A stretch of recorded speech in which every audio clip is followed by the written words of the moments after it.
Do you know why it's so difficult to clean up your relationship with food? Because we can't just cut it out of our lives altogether. If you have a toxic relationship with a friend in your life, you can just decide to be done with that relationship and done with that friendship. But food is something that we need, and actually I would encourage you to want and still let it be a joyful, entertaining, and fun part of life. But it's tricky to navigate, right? Especially if you have a long history of a toxic relationship with food, as most of us do. But you're going to love what I have to teach you on today's episode. We are going to minimize your drama around food today. Let's go. Welcome to Better Than Happy, the podcast where we transform our lives by transforming ourselves. My name is Jody Moore. In the decade plus I've been working with clients as a master certified coach, I've helped tens of thousands of people to become empowered. And from empowered, the things that seemed hard become trivial. And the things that seemed impossible become available. And suddenly a whole new world of desire and possibility open up to you. And what do you do with that? Well, that's the question. What will you do? Let's find out. Sometimes listening to a podcast is enough, but sometimes you'll feel inspired to go deeper. If you hear things that speak to you in today's episode, consider it your invitation to a complimentary coaching workshop. On this live interactive Zoom call with me, you'll get a taste of the power of this work when applied in real life. You can participate or be a silent observer, but you have to take a step if you want to truly see change in your life. 2 steps, actually. Head to jodymoore.com/free coaching and register. Then you just have to show up. Your best life is waiting for you. Will you show up for it? jodymoore.com/free coaching. I'll see you there. Hey there, everybody. Welcome to episode 504. Thank you for being here on the podcast today. I am so delighted that you're here. I value your time. I want to take good care of you. I want to ask you that if you like this episode, will you please share it with your friends, family, coworkers, whoever you think might also like it. Just throw up a share on your stories or something on social media if you're on social media, or just mention it to somebody. I would greatly appreciate you helping me get the word out about the tools that we are offering here on the podcast. And also, I want to explain to you what you're about to listen to. So this week, we started a 4-week course I teach called Make Peace with Food. I've taught it a handful of times. People are always blown away by it. They get amazing results. And I'm sorry to say that you're too late to join us. Technically, you could join us, but we're halfway through. You would get all the replays if you want to join us. I don't even know if the doors are open, actually, now that I say that. Don't bother joining us. But listen, today's call, we did a coaching call today where I teach live, I can answer questions, and then we bring people on for coaching. And it was so phenomenal, not because I'm phenomenal, just because you guys brought amazing questions, amazing examples, and we had some major breakthroughs that we created together as we dissected our relationships with food. And so I wanted to share it with all of you here on the podcast. So that was what you were going to get today, is the audio from that call. And also, if you're thinking, gosh, that really was good and I want to participate, then I want you to go sign up for the free public coaching call, because we just do a different version of that. We don't just stick to food on the coaching call. We talk about all kinds of topics, but you can just head to jodymoore.com/free coaching and you'll learn how to get more help, and you'll get to ask me questions and join in with us live. So without further ado, here we go. Well, good morning, friends. Welcome to Make Peace with Food. I love this workshop so much. I've taught it a handful of times now, and I just love getting to connect with you, getting to know you, getting to expose you a little bit to how coaching can help in all areas of your life, but especially around something really challenging like changing your eating habits or your relationship with food, improving on your health. I'm so delighted that you're here. Welcome, welcome. Thank you for being here. Hopefully you've been getting and watching the videos that came out this week. Oh, I just remembered we have a brand new function where we are piping everything out to our own private podcast feed. We just want to make it as convenient as possible for you to listen to the videos that come out on Mondays and Wednesdays and listen to the replays of this call here today in case you want to listen to it again after you come live. What we did is we emailed the link to you guys to sign up for the private podcast. It's just a one-time, really easy process to sign up. And then you get everything right in your podcast feed. Anyway, welcome. Here's what we're going to do today. I'm going to talk to you a little bit about the things that you learned this week, but this Friday call that we do is meant for us to have dialogue.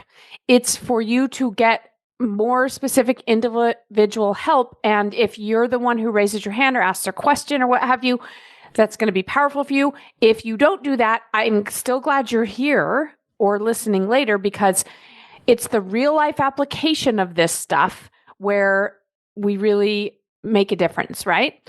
The things I'm teaching on these videos are not earth shattering. I've put them in my own way in formats that have been really powerful for me and others, but it's not any brand new. I don't have brand new information about food or bodies or psychology or any of that, right? What makes the difference is right here, what we're doing on these Friday calls. It's trying it and then seeing what comes up and then working through that part. So here's where I want to begin today. I want to know why you signed up for this program.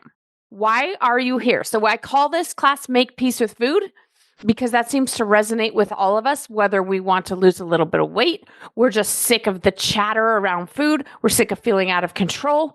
We have blood pressure we want to lower. We want to gain weight.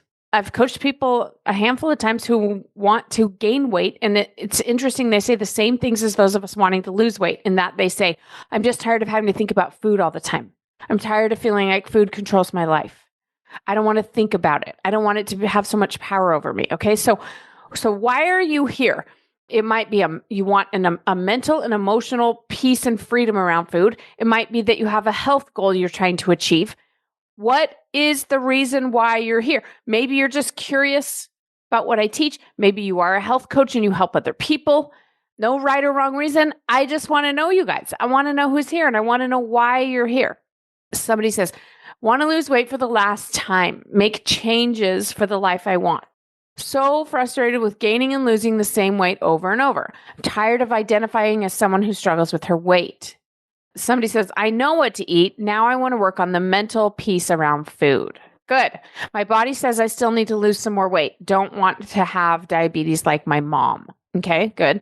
To gain more control over my food and emotional eating.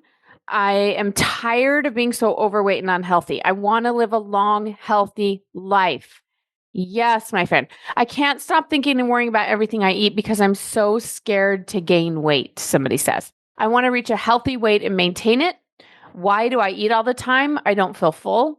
Diet Coke has ruled my life for years. I've tried to stop for years, someone says. I'm out of control with food. I want to avoid drugs for health problems down the road if I continue on the road I'm on. Okay, good. I want to lose weight and feel peace with food. And then somebody says, amen to everything everyone else is saying, right? I want to break my addiction to food, someone says. I'm trying to lose weight in a healthy way to resolve some health problems. And also I want to get away from using food to solve all my problems as an emotional crutch. Excuse me. Thank you for sharing. I'm tired of emotional eating and binging and feeling out of control, someone says. Hello, my friend from Vermont. She says, I'm in this group to lose weight and I also have prediabetes. I've had a lot of health problems since I had my 2 girls 8 and 5 years ago, and I'm hoping this will be a game changer for me. Okay, good. All right. I'm not going to have time to read all of these, but I think that we've covered the ones that you guys are sharing here. I think we've basically covered. I think we're all here for basically the same reasons, right? Some nuanced differences, but mostly we all feel the same way. Like, why is this so hard? Why can I not stop thinking about it? Why do I get it and then I lose it again? I gain control, then I lose control. I gain weight or I lose weight and then I gain it back. Or I'm tired of feeling this way. You're in the right place if you feel that way. Okay. Now, this is not going to be an overnight fix. This is not even going to be a 4-week fix, but I'm going to give you a good jump start and some tools that you can use that for me and many of my clients have made a huge difference. But I want to be very clear. I think one of the reasons changing food relationship, I'm going to call it your relationship with food, okay? Changing our relationship with food is so difficult is because it has to be an ongoing part of our lives, right? Like if we could just cut it out altogether. Like let's think about somebody that has an addiction to heroin, right? Ultimately, what we want to help that person do is just not take heroin ever again, not do heroin. Is that how you say it? Do heroin? I don't know. Anyway, not do heroin ever again, right? So we would maybe put them through detox of some sort. I don't know how you get somebody off heroin. I'm not an expert in that, but my guess is they would detox them. Maybe they would give them some kind of something to help them come down off of it in an easier, healthier way. And then ultimately we would want to heal like the emotional issues that might be led to that, the physical issues, and help them become an overall healthier person. And they would never take heroin again, ideally, right? That is not an option for us with food. And food is not heroin. I'm not trying to say that food is terrible like heroin. I'm just saying food is something that not only always needs to be a part of our lives, but it's a regular occurring part of our lives, right? We need to eat daily, multiple times a day in most cases. And so it's tricky to figure out how to unwind what is really toxic beliefs and patterns and behaviors and psychology that we all have around food. And it bleeds into so many things. It bleeds into our own self-worth. It bleeds into our relationships. It bleeds into whether or not we feel accepted by other people, whether or not we think that we are lovable, worthy human beings, which is so crazy if you think about it. Your body, your health has nothing to do with your lovability and worth, but we've been taught our whole lives that it does, either directly or indirectly or both. And we've been taught that if we were good, mature, solid people, we would take care of our bodies and we would eat like a normal, healthy person would. And at the same time, we've been fed a bunch of food that is addictive, that has messed up our hormones, has messed up our bodies. And now we're stuck. We feel stuck. But the good news is you're not stuck. We just are going to have to unwind some things. Okay?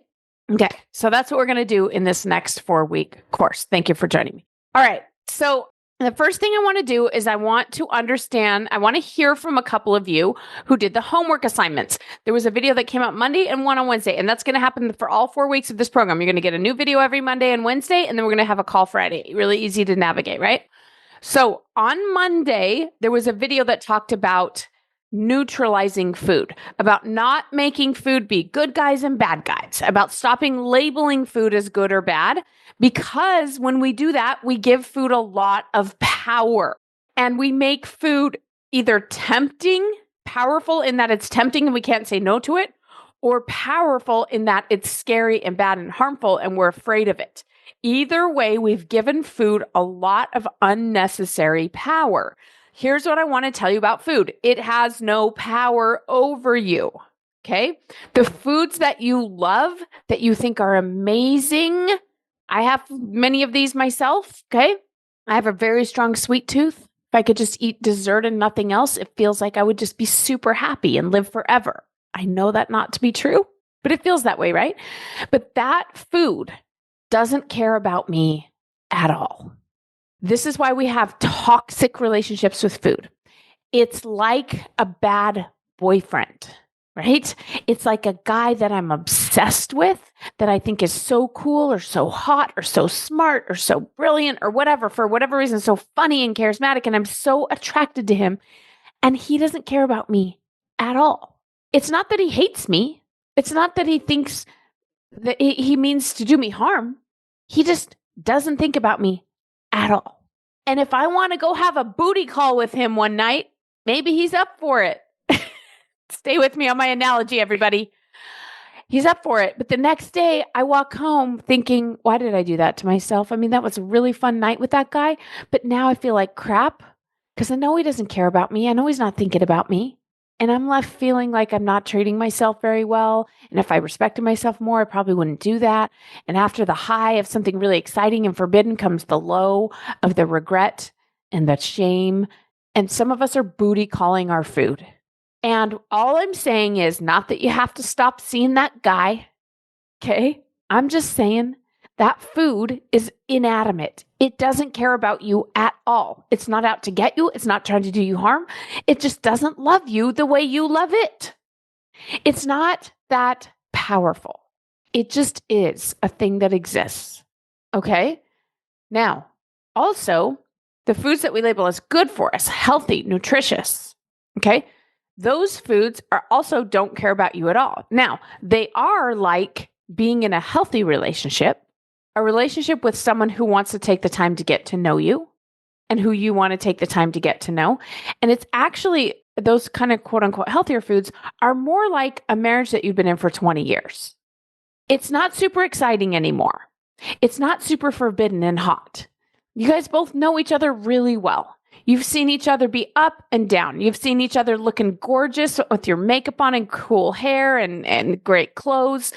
And you see each other every day, first thing in the morning, or when you're sick, when you have bad breath, right? And it's 50-50. It's kind of more boring, we might say, but much healthier and stable in the long run. And so that's how I want you to think about your food is that relationship, that 20-year marriage relationship, isn't it like a roller coaster anymore? Now, some of you might say, well, mine is actually really hard. My marriage is really hard. Or and that can be the case. I realize this, my metaphor is not perfect here, but stay with me. We're talking about like a relationship that is healthy, a marriage that we want, that is overall great, and we appreciate it and we value it. But we're not thinking about it all the time. We're not like, when's my husband going to get home? I can't wait to see him, unless he's been gone for a while, right? We're just like, cool. Yeah, I love him. I miss him when he goes and I want to see him, but it's okay. That's actually our healthiest relationship with food. Are you with me? Who will be brave now and raise your hand? Because I gave you an assignment, which was, everybody's like, I love that analogy. You just put into words how I felt. Yeah, maybe because I can relate too. I feel this way too, okay? I want to have somebody click raise hand if you're willing to come on and tell me how it went, because the assignment I gave you was to take a food that is like the bad boy boyfriend that I described to you, right? The one that you're like, this is not good for me, but I really like it. And to eat it very slowly, very intentionally, to pay attention to how you feel before and what does it feel like in your mouth and how do you feel after.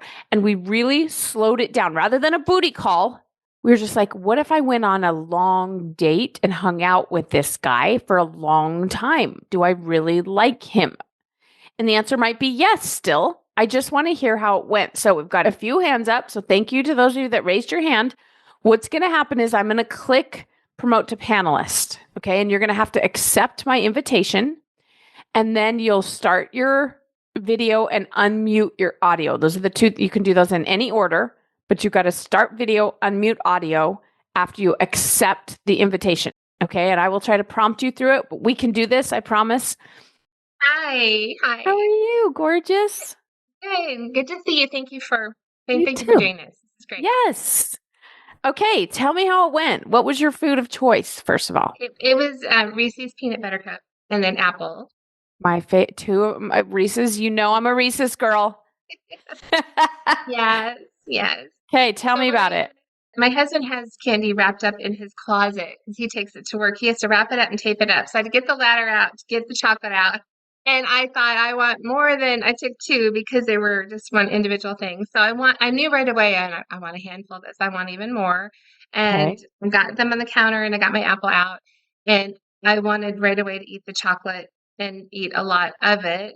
So I thought I'll start with the apple. So I cut it in half and smelled it and tasted it and just could not believe how good it tasted and really enjoyed it. And just a half of an apple was almost too much. I was very satiated. I was just very satisfied with it. So I was paying attention to that. Then I had a glass of water and then I had the candy and I was surprised how it did not taste good. The chocolate. It's like it did not meet the need I thought in my brain that it would need. It tasted waxy. The peanut butter tasted fake. And then I wanted to stuff it. I didn't want to like savor it like I did the apple. I had the urge to just eat it quickly. So it was really good exercise. Okay, that's so fascinating, right? Do you normally enjoy apples to that extent, or was that more unusual? When I'm eating well, I do enjoy apples and almond butter, but I Yeah, haven't had apples in a couple months because I've been in a eating while. other foods. So yeah, those are Yeah. good reminders.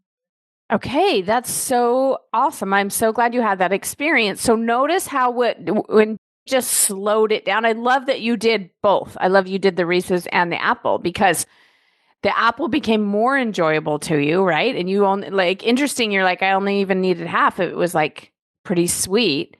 And the candy that right, the Reese's, it's true. As much as I'm a Reese's girl, if I eat it fast, I'm like, oh, that was good.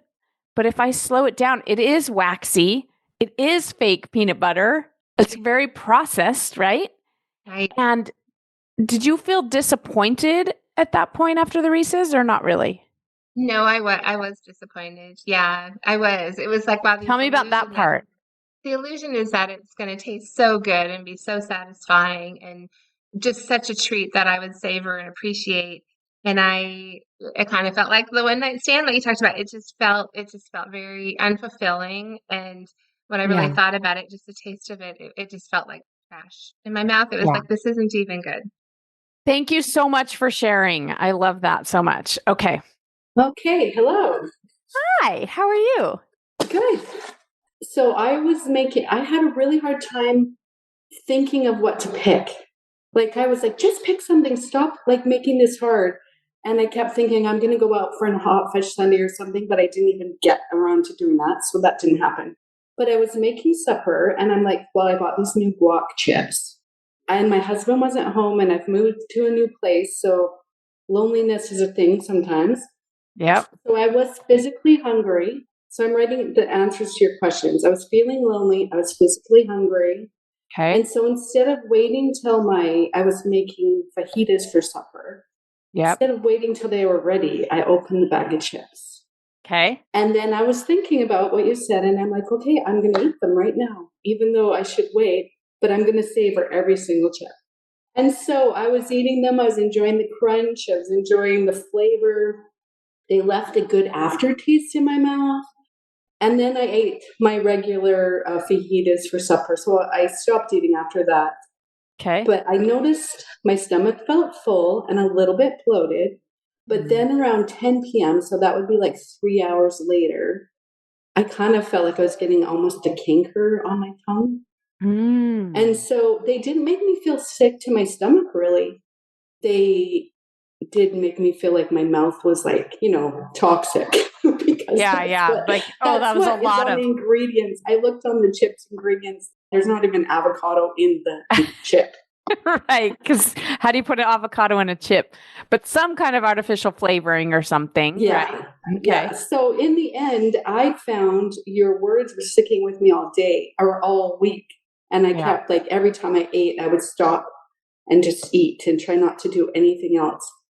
And so I've been trying to think of it like the fuel idea, like you said. So Yes. that was my experience. Oh my gosh, that's so brilliant. I love it. Thank you for sharing it. Hi, how are you? Thank you for having me on. Yes, thank you for raising your hand and sharing. Of course. So the food that I chose was Cadbury mini eggs, which I guess for me, it feels kind of like a forbidden food because they only come out once a year. So I'm like, I have to get as many as I can because they're not good coming marketing back right there Easter. that they do. Yep. Yeah, exactly. And they're so easy to eat too many because they're little and they're yummy. So I thought, okay, I'm going to slow down and really enjoy them. And I think the thing that stood out to me the most was just the satisfaction that comes from intentionality.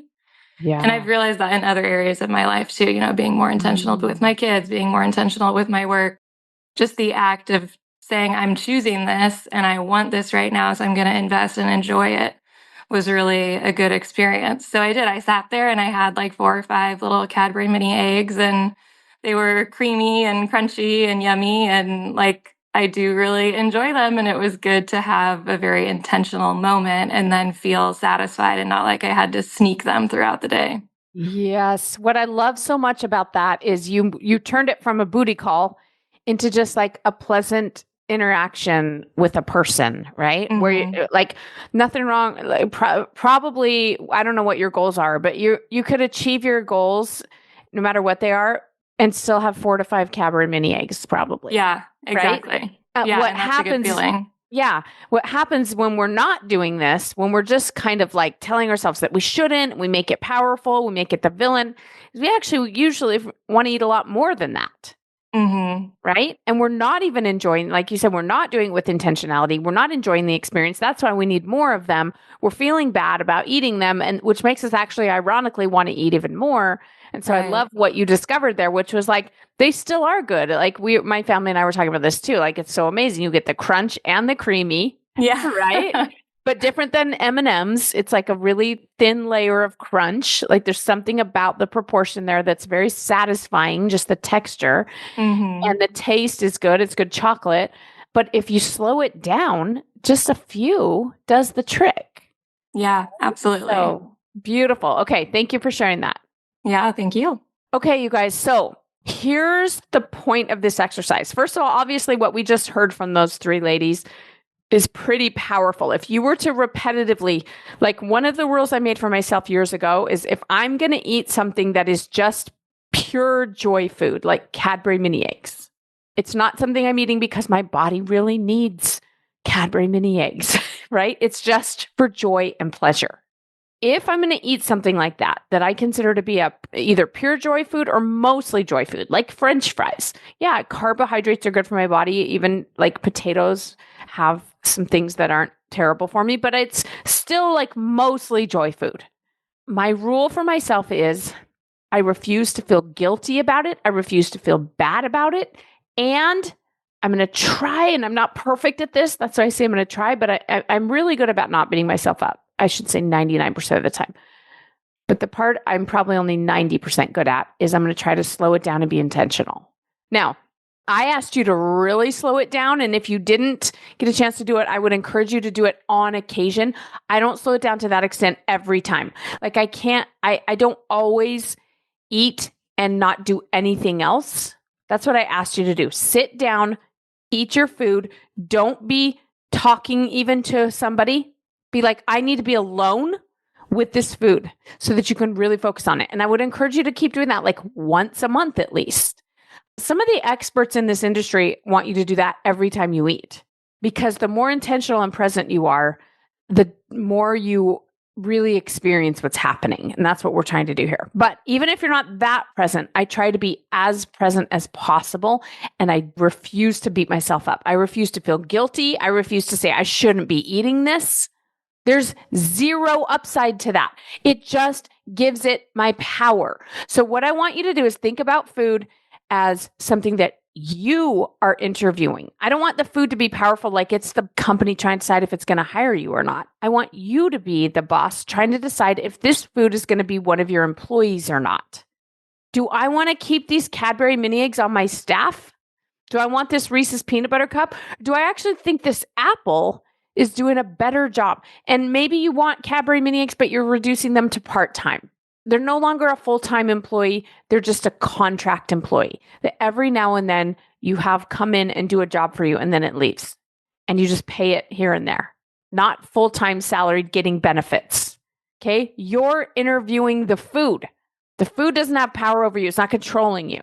That's how I want you to start thinking about your food. This apple is a real A player. We want to promote the apple.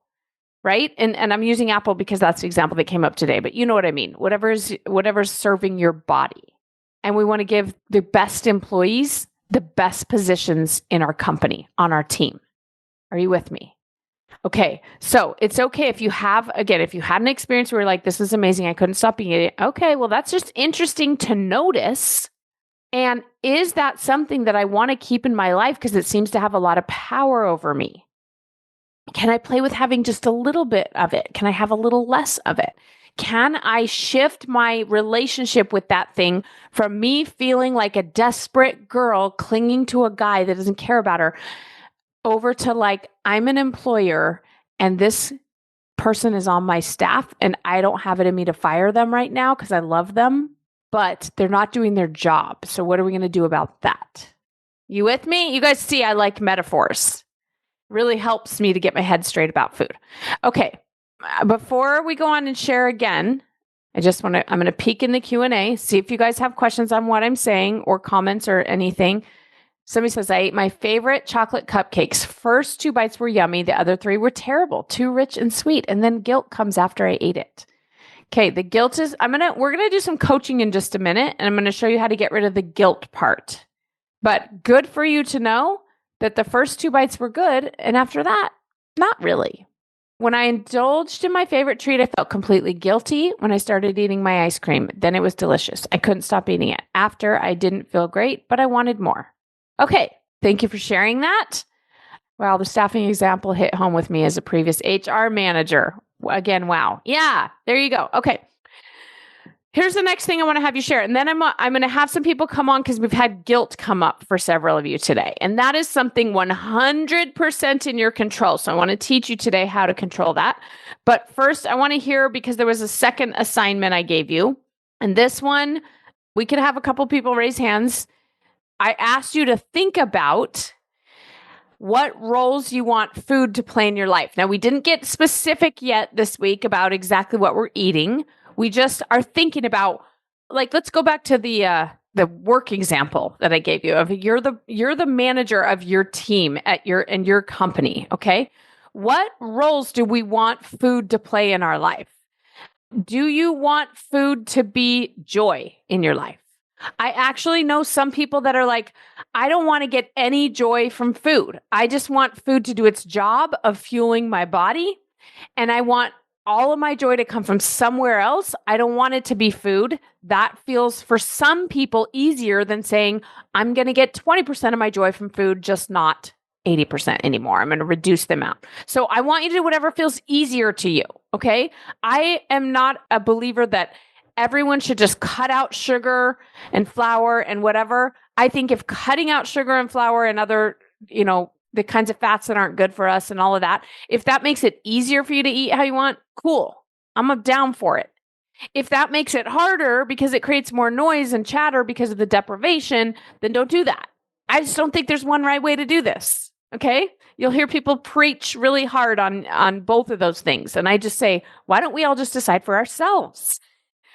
Listen, you have the wisdom within you to know how to have a healthy relationship with food. Remember, you're the boss here. You know what your team needs. You know what you're trying to accomplish and who the best players are going to be on that team.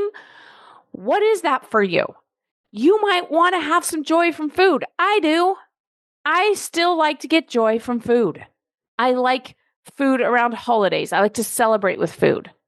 I like a treat every now and then. But when I get out of hand and food is most of my joy, or even half my joy, it doesn't serve my body. And I have to dial it in. So maybe you want food to be some joy. Obviously, it's going to be fuel for all of us. That's a given. Do you want food to be entertainment? Do you want it to be a hobby? Or is it part of your literal how you make a living? Are you a cook? Do you share food on YouTube? Like, what role do we want food to play in your life? Tell me.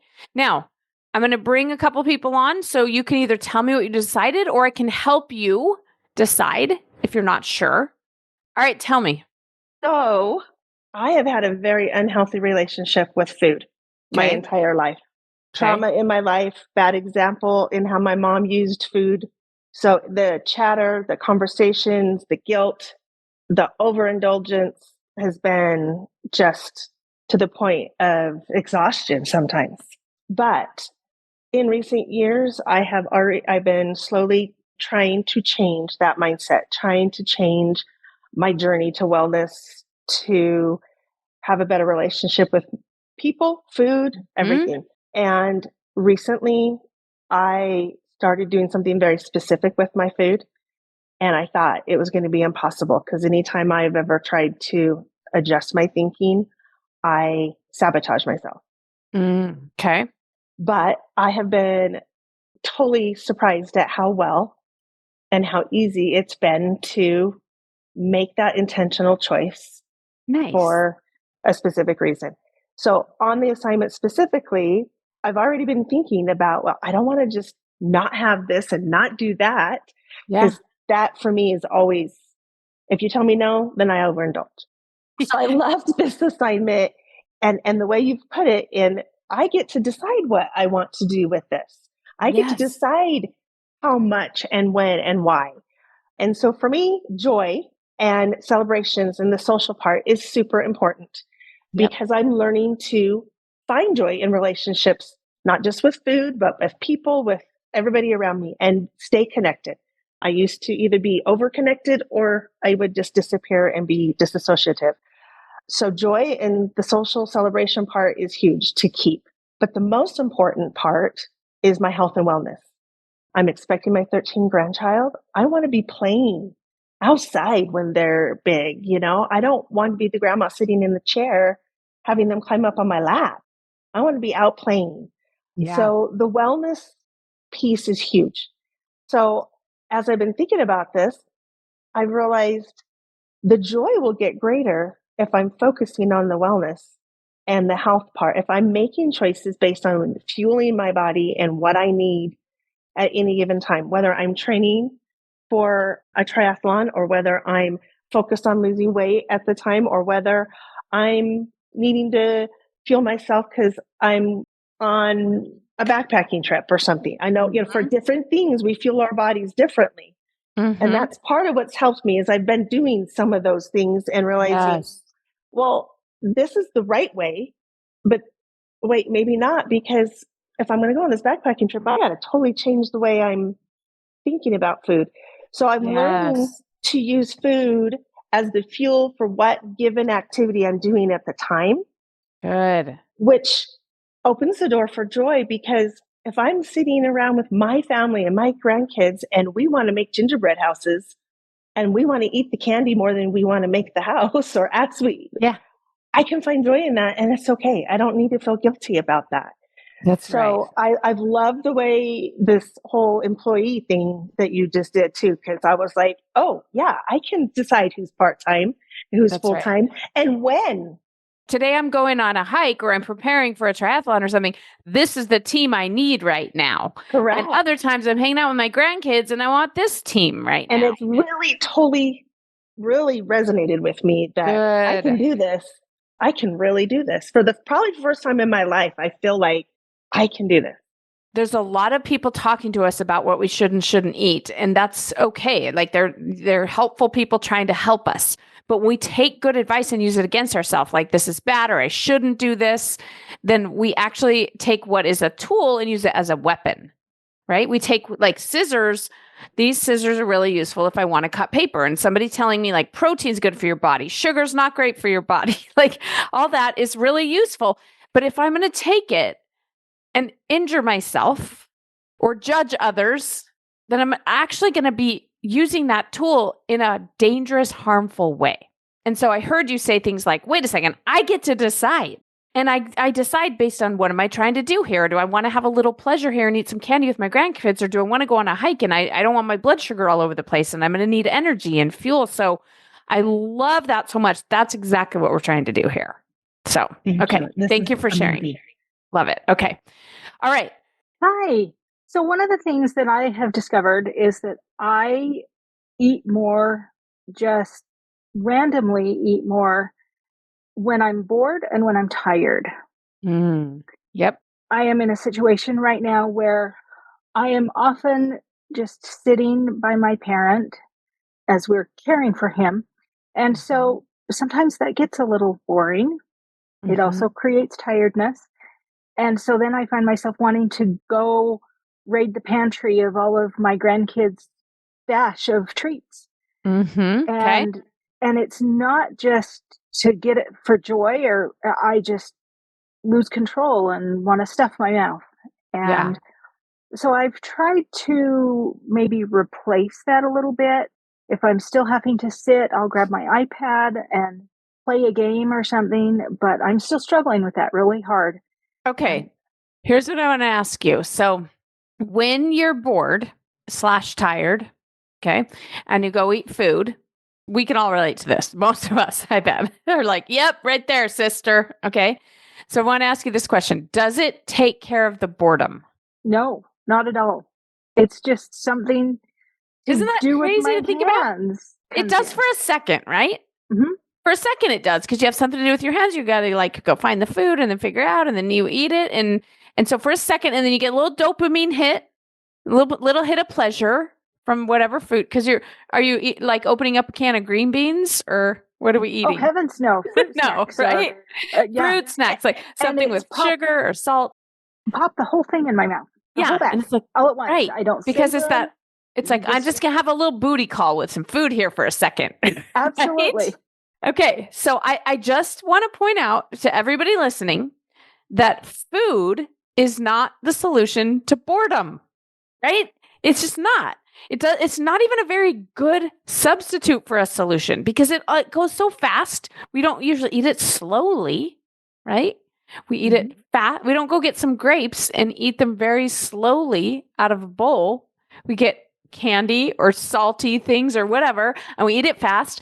And then we're just left bored and feeling sick or guilty or whatever else on the other side of it. But we're still bored. We're still tired, right? Okay, so that's just good to know, first of all, that again, on your team of employees, you're like, I need someone who can edit videos. I think I will hire a public speaker.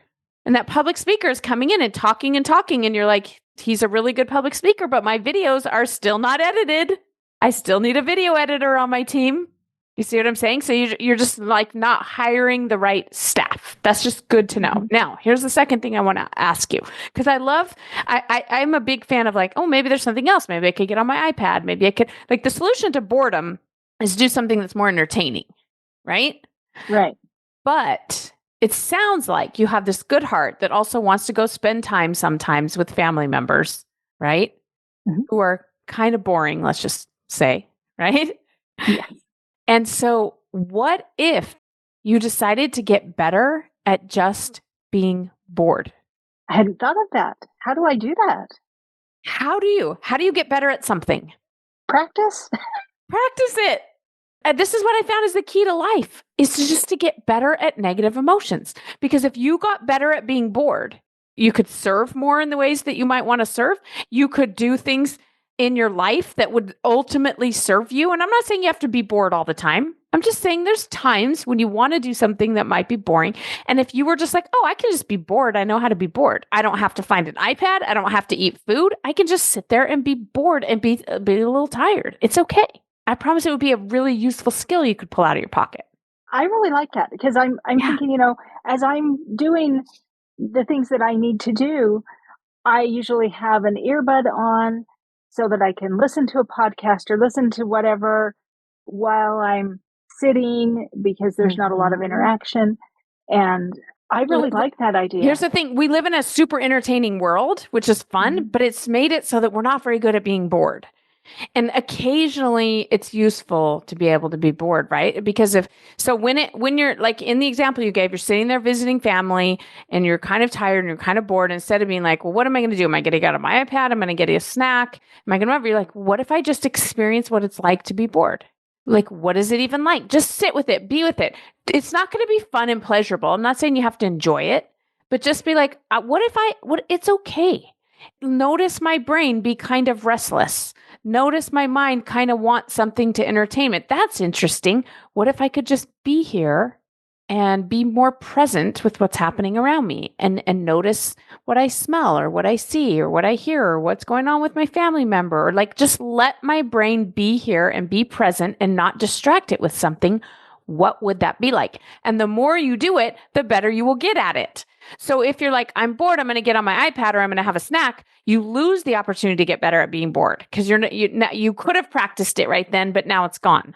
So yeah. I like that idea. I will work on that. Okay. Thank you for raising your hand. And for everybody listening, it might be boredom for you. It might be overwhelmed. It might be stressed. A lot of us answer stress, anxiety, etc. with food. And I want you to find ways that serve you. If the food is not serving you, or if it's too much with food or whatever, find alternate ways, but also just get better at being stressed. Just get better at being anxious. Just get better at being overwhelmed. Just get better at being bored. It will make your life amazing the better you get at feeling all these emotions. So we kind of talked about some different things, and that's okay. That's useful. Here's what I want to do for the next 40-ish, almost 40, 40-ish minutes, okay? Here's what I want to do. I want to bring people on, especially I want to begin with someone who said, I felt guilty when I ate that food. Or maybe you didn't that time because I told you to do it, but other times you feel guilty. I want to show everybody right here, week 1, why you're feeling guilty. And like I told you, my rule for myself is, listen, girl, if you're going to eat a treat, we're not going to feel guilty about it. We're done with that. But that's easier said than done. So I want to show you how. So put your hand up if you want some help knowing how to not feel guilty. Okay? How are you? Thanks for being here. Good.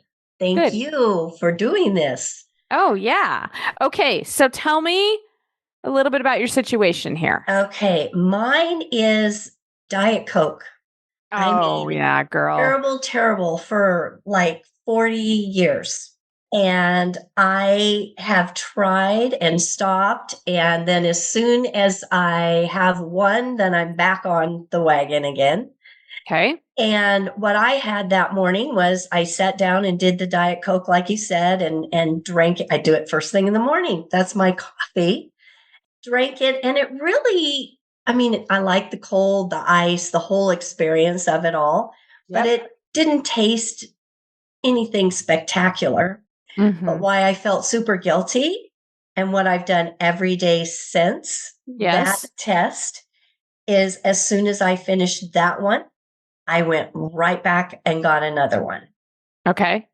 Back to back. Beautiful example. Thank you for raising your hand because here's what I want to show you. Okay. Have you ever heard me teach the self-coaching model, circumstance, thought, feeling, action, result? No. Okay. Perfect. So I want everyone to pay attention here. Okay. We have circumstances, which are facts and things outside of us. Okay. They are neutral. Remember I said food doesn't love you or hate you. It's not out to get you. It's actually a circumstance. Okay. Mm-hmm. So your circumstance, I want to use a different color here. Your circumstance is Diet Coke, right? Now, let's just try what we talked about in the beginning of neutralizing it. You kind of have made Diet Coke a villain a little bit, like a bad boy in a leather jacket. My whole family's made it that way. Yeah. Yeah. He's pretty hot. We're all like, yeah, he's hot. We love that Diet Coke, right? Yep. They call it rat poison. My kids call it rat poison that I'm drinking. So do your kids drink it or no? No, nobody does. Oh, you're the only one who drinks it. Yeah. I'm the grandma and I drink it. And even my little granddaughter that's 3 said, when I get big, I'm going to drink soda. So I need to stop. Yeah. Okay. No, you don't. You're not in charge of her. Don't worry. She'll get it from somewhere else. All right. Okay. But you have made it pretty powerful in your mind because, and your family's helping you do this, and that's okay. But my point is, it's not. It's really like, listen, you've had a lot of fun with that Diet Coke, right? Hasn't Diet Coke been a good friend to you? Yes. So when we make it terrible and powerful and forbidden, we actually just want it even more. Mm-hmm. Mm-hmm. It's not rat poison. It's not creating a problem for your granddaughter to watch you drink it. She's going to have problems no matter what. And she's going to be amazing and be just fine no matter what. Okay. Mm-hmm. It's just like actually mostly water with some other chemicals and some carbonation and some syrup and things and some, artificial sweetener. That's it. It's so not powerful. And we don't have to be mad at it because it's been a good friend to you.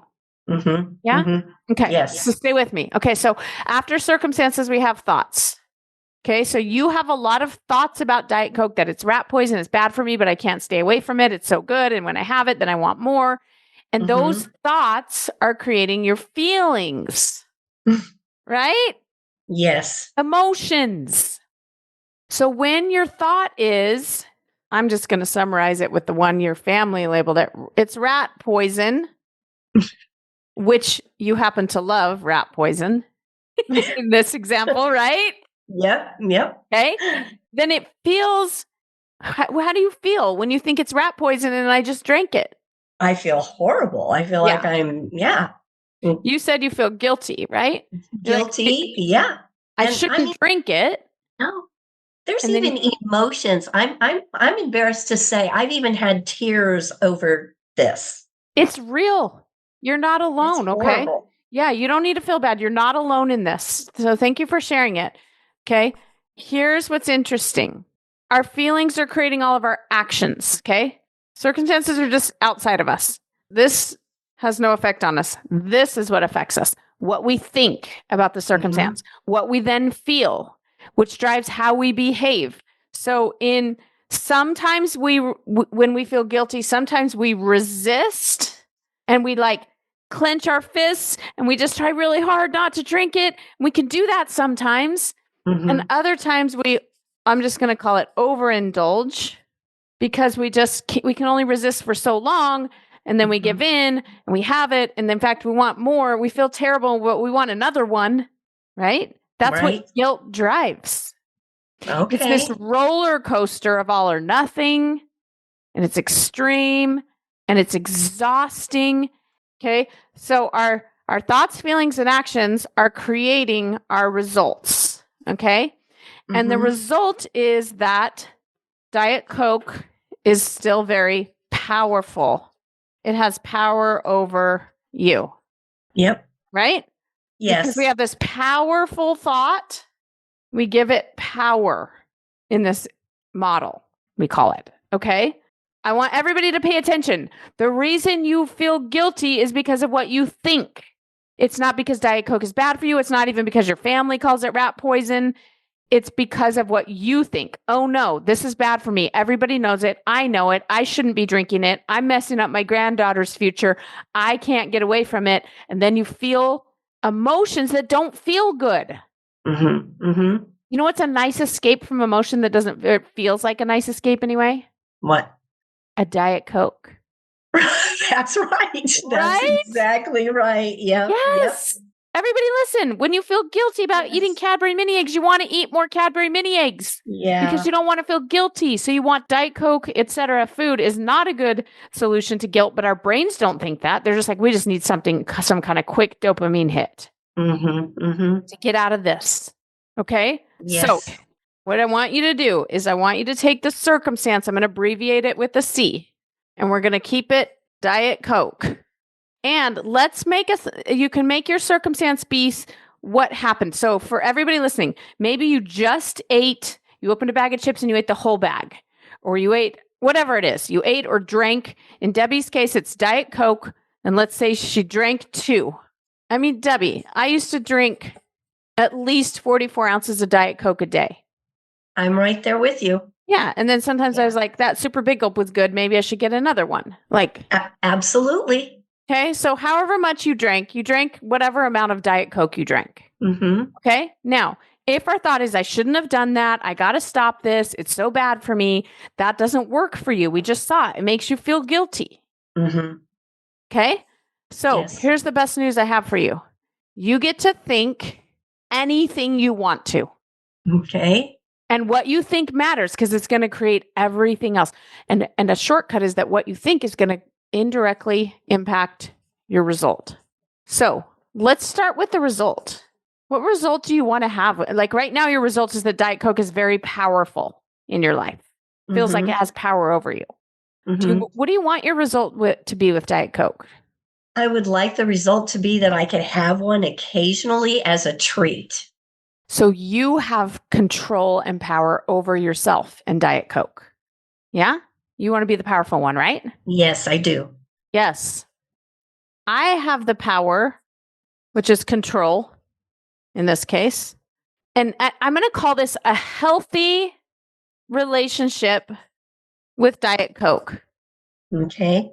Okay? Because right now, it's kind of toxic. Like, it's got a lot of power over you. It kind of, it gaslights you, right? Yes. Kind of abusive to you. But then sometimes it's really nice and says nice things because you're like, that tasted good, and the ice and the fizz. And so it's like sweet at times, and then it turns around and gaslights you.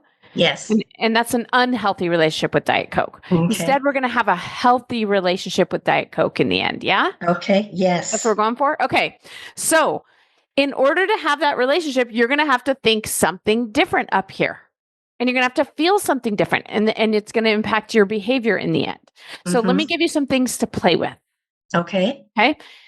It's totally fine that I drank that Diet Coke. It's not a big deal. And also, it wasn't as amazing as I thought. Like Okay. after you drink 64 ounces of Diet Coke, how do you feel physically? Oh, bloated, gassy. All Like, those like, gosh, things. Not good. I can drink this Diet Coke and it's enjoyable, right? Let yourself Yes. acknowledge I enjoyed it. It was fizzy and cold, and there's things about it that I liked, and it was a nice distraction, and it's kind of a nice Yes. habit to sip on a drink all day, right? But there's also a lot of negatives that I don't enjoy about this Diet Coke, about how I Mhm. feel after. Mhm. It's not rat poison. If it were rat poison, you'd be dead. Right. By Right? now, for sure. Yes. When your family calls it rat poison, I'd be like, well, I must be really strong then because I'm still alive. I have thought that. Yeah. It's not rat poison. Okay. Okay. Okay. And honestly, I know people that have lived to over age 100 and drink Diet Coke and they're just fine. Okay. It's literally not that bad. Okay. And also doesn't feel good. And for whatever reason, you feel like it's not serving you. Right. Right. Mm-hmm. So that's really our healthy, just like a healthy relationship is both like, I enjoy this. And also I don't want too much of this because I'm not going to let it start gaslighting me and shaming me and abusing me. Mm-hmm. That Diet Coke has been a really good friend to me over the years, and I'm really appreciative of it. And also, I don't know that I want it to be such a main character in my story.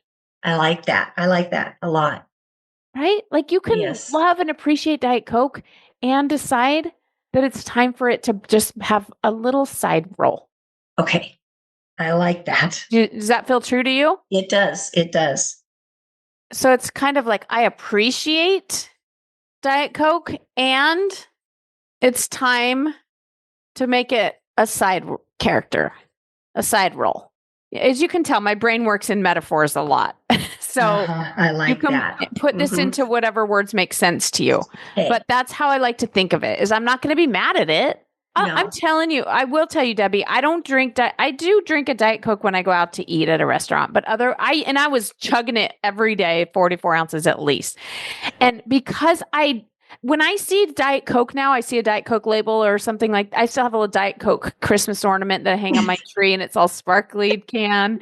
Yep. I still love Diet Coke. I mean, like Uh-huh. I have a love positive, for it. yeah. Yeah. But I just no longer, it doesn't light me up like it used to when I drink it. But I'm not Uh-huh. mad at it. No. I'm not saying it's rat poison. Like, no, it was my best friend for ages. I don't want to do that to my best friend, but I've kind of moved out of that town now. I've kind of outgrown that town where my best friend and I grew up. Okay. No, I still love her, Uh-huh. but we're just not hanging out on the weekends anymore because she's not really actually great for me all the time. But I still love her. You see what I'm saying? Mhm. Yes, I do. Okay, do. now when you think this, and it's totally fine that I just drank that yesterday because a part of me still is kind of hooked on this Diet Coke thing. I'm like trying to get over it, right? Then how do you feel?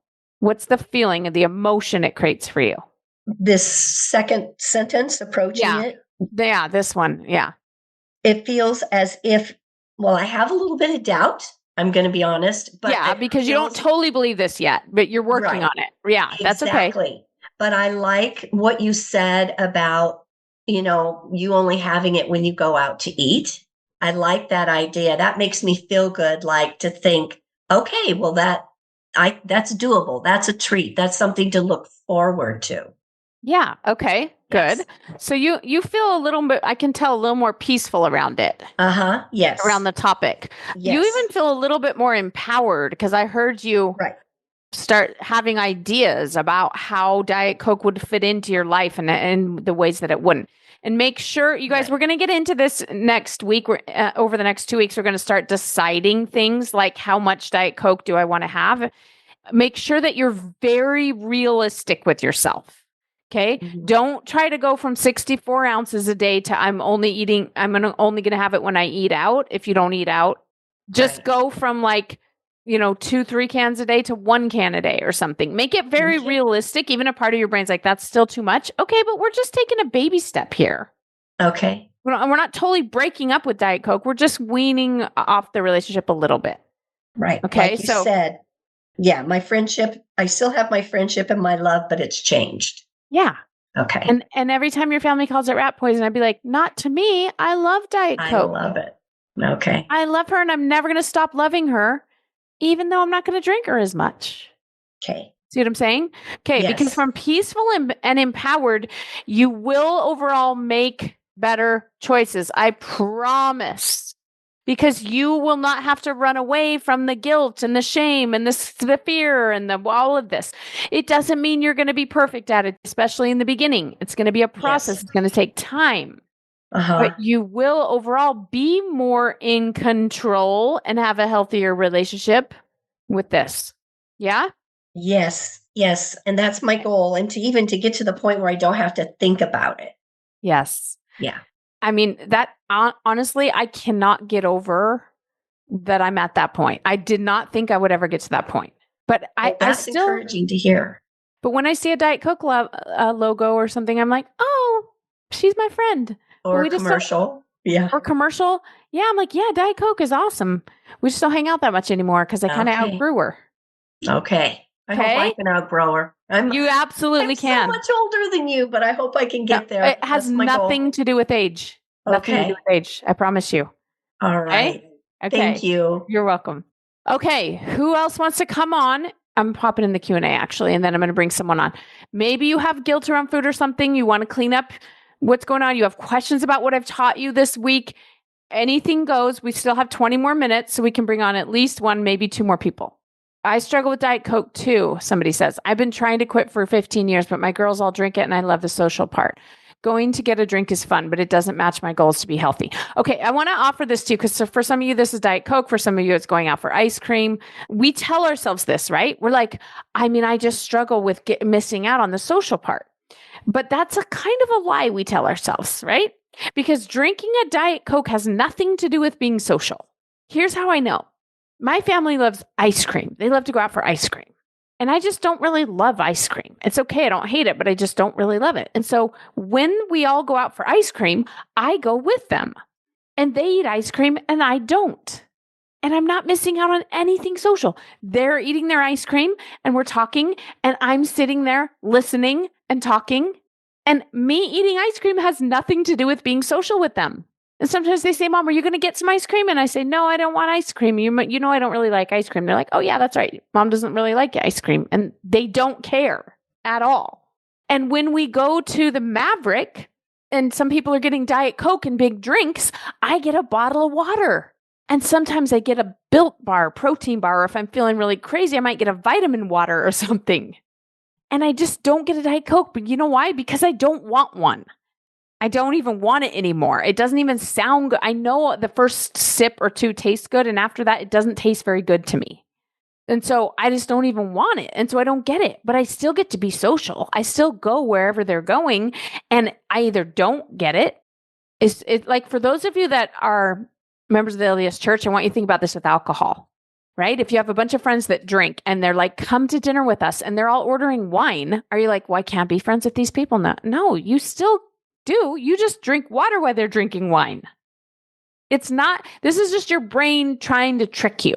Okay. But I'm so glad you brought it up because common problem. Okay. Let's see. I want to bring someone else on. Hello. How you doing? Tell me what's going on for you. So I just kind of feel like I have my family, we're kind of foodies. I like to cook. I like to bake. I like to do all of this stuff. And so having joy, like I just kind of feel like I'm obsessed with new recipes that I'm going to miss out on. I didn't make this, or that I've got to feed my family super great, crazy things. I don't know. So I kind of feel like I have that I'm going to maybe lose myself, or maybe like you're talking about the FOMO of going out. I kind of feel that FOMO with, if I move my joy to something else, I'm going to have FOMO with the food. I don't know. Does that make sense? Yeah, totally.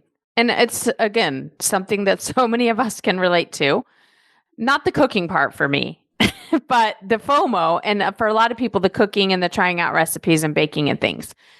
Okay, so fear of missing out is a real thing. Okay. It's valid. I want everybody, when you notice the fear come up, you got to be very tender with yourself. We're not going to just push it away and go, well, that's dumb. Like I gave you guys an explanation just now, but it's important that you really acknowledge, like, I see what's going on here. This is how you connect with your family. This is part of your entertainment. This is part of your joy. This is even part of your identity, is what I hear you saying. Yes. Yeah. Right. And so it is scary when we're like, now we're going to change that. It is normal, understandable, scary that your brain would resist it. Okay. But let's just play with it for a minute. Why do you want to change it? What are you trying to achieve here? Recently, we just went on a trip and we got some pictures back, and I'm like, oh my gosh, I have got to eat better. I don't like how my body looks, lose some weight, just overall be more healthy and not eat like I'm still 12 and have the metabolism of a teenager. Okay. All right. So I'm going to put this on. I'm going to show you guys a little bit different tool. And this is going to come up again later in one of the videos in a slightly different way, but I want to introduce it to you here. Okay. So I want you to think about this on a continuum. So when you think about yourself, okay, and your identity, your behaviors around food, your body, all of it, we want to do this in a way that improves your relationship with yourself, not in a way that beats yourself up and makes your relationship with yourself even worse. Okay. So on the one hand, we have FOMO. If I stop making all these great recipes and baking and all this, then I'm going to miss out and my family's not going to like it. And this is just what we do. And this is just who I am. Right. And on this hand, we have, I don't like how I look, how I feel. I don't like it. I don't like that photo. I don't like the way I'm eating like a child. I don't like this part of me. Now, either one of these extremes is going to put you into fear or judgment or shame, scarcity, right? All of these emotions are versions of what I call fear. Okay. They're fear-based. There's something wrong with me. There will be something wrong if I change it. Mm-hmm. You with me? From those emotions, the only hope we have is to use willpower. Let me just white knuckle it and try to use willpower and try to not eat the food, or let me override myself here, or let me give in and overeat it. We overeat or we white knuckle it. Okay. And that is not something we can do long term. So what exists in the middle is a version of it's all okay. Everything's okay. This is like something's wrong. Something's wrong. You with me? Yep. Wrong. From these extremes, we don't tend to get good results long term. In the middle is it's all okay. It's love, it's trust, it's faith, it's compassion. It's all the useful emotions exist right here in the middle, which is it's all okay. And so let's play with that on both extremes, okay? The FOMO end, it really will be okay. You can change what you're cooking. You can find different hobbies or ways to connect with your family, or you can cook really amazing things that are really healthy, right? That serve you, that will help you. You can cook something amazing for your dinner or for your family and modify it a little bit for yourself. Like there's so many ways to address this. And a lot of people have a lot of good advice about how to do it. You know, it's possible, right? Right. And identity shifts feel scary, but only in the process of shifting. And then you find a new identity, which is I used to be a person who baked dessert every night, and now I play the piano every night or something. Like you'll find a new identity. So none of this is really a big problem like your brain thinks it will be. It's all figure outable, right? Right. Yeah. But still a lot of work. Like we just acknowledge with our brain, yeah, that will be work. That will be uncomfortable at times, but it's not really true that I'm missing out and my family will never survive. And like, it's not dramatic like our brain's making it, right?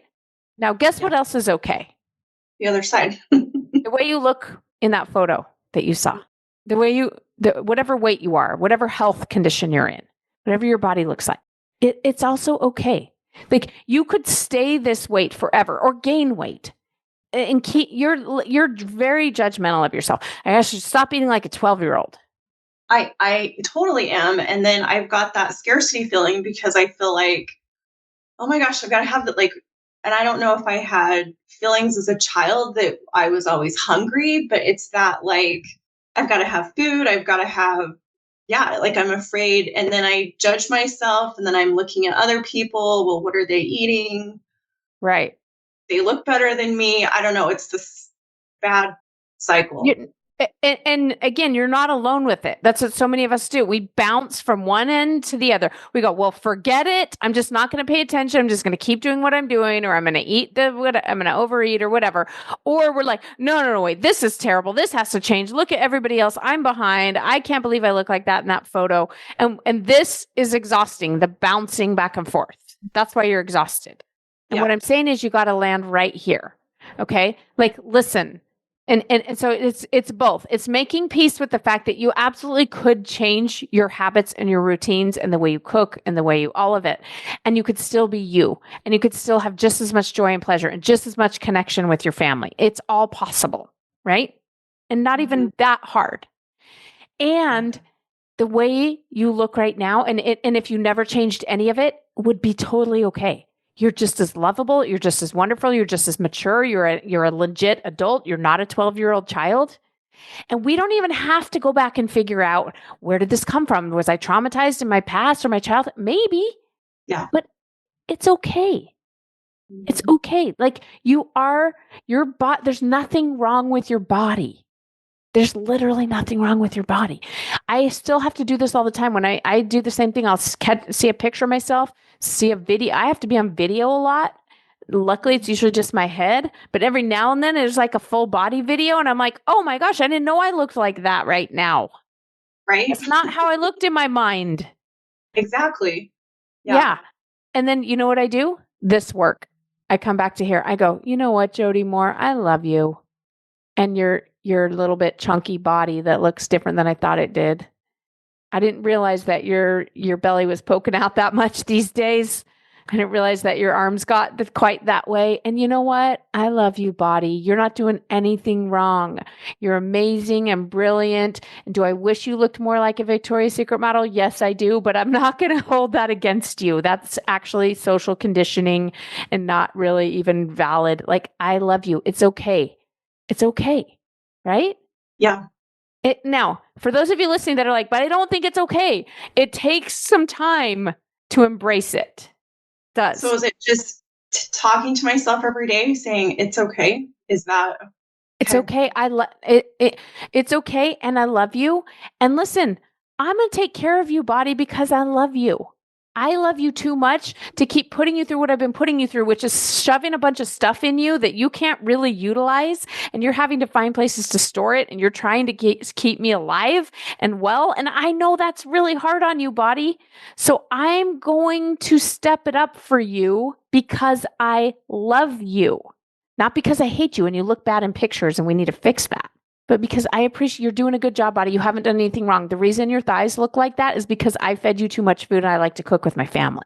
But I'm not mad at you. You didn't do anything wrong, body. Okay. And I'll tell you what, here's what I'm going to do for you, body, because I love you this much. I'm going to make it easier for you now. I'm going to figure out how to alter my cooking a little bit, or I'm going to make some baby steps in the right direction. It's going to take me time. I'm not going to be perfect at it, but I love you too much to keep judging you and punishing you and also feeding you a bunch of stuff that you don't quite know what to do with. We're going to meet in the middle. You see what I'm saying? We're meeting in the middle, not because I hate me, but because I love me and my body. Do you feel the difference? Yeah. Yeah. I do. Okay. But if you think like, wait a second, I don't have to go to, oh my gosh, I have to eat it or else I'm missing out. And I also don't have to go to, if I don't change something, I'm never going to be able to love myself. Right here in the middle. I'm great as I am. And also I am capable of losing some weight and changing my eating. That's I love it. Where you're going to make progress. Okay. Okay. Thank you. Okay. You're welcome. Okay. You guys. Oh my gosh. So many amazing, beautiful people. Thank you. We're going to keep doing this on Fridays. We're going to have a lot more chances to bring people on. In the last 5 minutes, I'm going to pop in the Q&A. Will this call be available in video form in the future or only as audio on the podcast? Your visuals are very helpful. Video as well. We'll be posting the video on the portal where the other videos are. So you will have this in video. I know I draw a lot on the board, and you will also get it in the podcast feed. So you'll have it both ways. What if my identity is tied to my weight? My dad and brother died from diabetes. I have to change.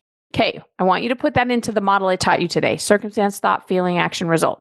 When you think the thought, I have to change, how do you feel? Does it fall more in this category or does it fall up here? Because if it falls down here, it's not serving you. You don't have to change. You don't. You could die of diabetes and it would be just fine. Did you know this? You really could. You'll have an amazing, still full life until you die. And that's okay. We're all going to die anyway sometime. You really don't have to change. If you want to change, you can. But it's not going to be very easy to do from fear and scarcity and all of this that you're doing. Okay? All right. You guys, I love you. Thank you for being here. Video comes out Monday and Wednesday, and then I'll see you again next Friday. Bye-bye. Oh, wow. Look at that. You made it to the end. Your time and attention is valuable, and I don't take it lightly that you made it this far. In fact, it tells me you might be like me, insatiably curious about people and life and potential and connection. Maybe you have big dreams, but a small budget and no time. You're tired, but bored. You're content, but dissatisfied. Sound familiar? Come to a free coaching call and see for yourself what's possible. jodymoore.com/free coaching to register. That's jodymoore.com/free coaching.